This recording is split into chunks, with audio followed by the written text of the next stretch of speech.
সুষ্ঠু নির্বাচনের জন্য যতটুকু দরকার ততটুকু সংস্কারের দাবি জানিয়েছেন নাগরিক ঐক্যের সভাপতি মাহমুদুর রহমান মান্না। প্রধান উপদেষ্টার সাথে বিভিন্ন রাজনৈতিক দলের বৈঠকে এই দাবি জানান তিনি। এ সময় গণসংহতি আন্দোলনের প্রধান সমন্বয়কারী জোনায়েদ সাকি বলেন, এই ঈদে জামা জুতো অ্যাক্সেসরিজের ডিসকাউন্ট। রাজনীতিতে আসতে হলে দুই উপদেষ্টার পদত্যাগ করা উচিত।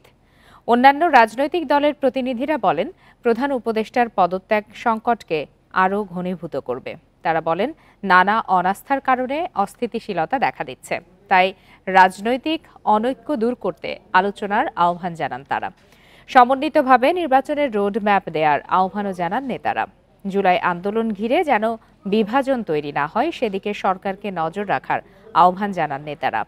নির্বাচনের ক্ষেত্রে সুনির্দিষ্ট সময় ঘোষণার দাবিও জানান বিভিন্ন দলের নেতারা।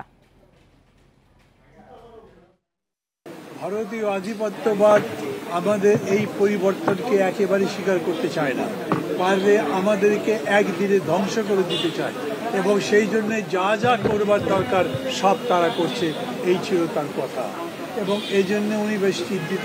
উনি চাইছেন যে এই জন্য সমস্ত জাতির ঐক্যবদ্ধ হওয়া দরকার। অনাস্থা এবং দূরত্বের জায়গাটা আমাদেরকে দূর করতে হবে এবং এই অনাস্থা দূরত্বের জায়গা দূর করতে গেলে আমাদের ঘনিষ্ঠ আলাপ আলোচনা দরকার, যাতে একে অপর সম্পর্কে যে ভুল পারসেপশনগুলো তৈরি হচ্ছে সেইটা যাতে যথাসম্ভব কমিয়ে আনা যায়।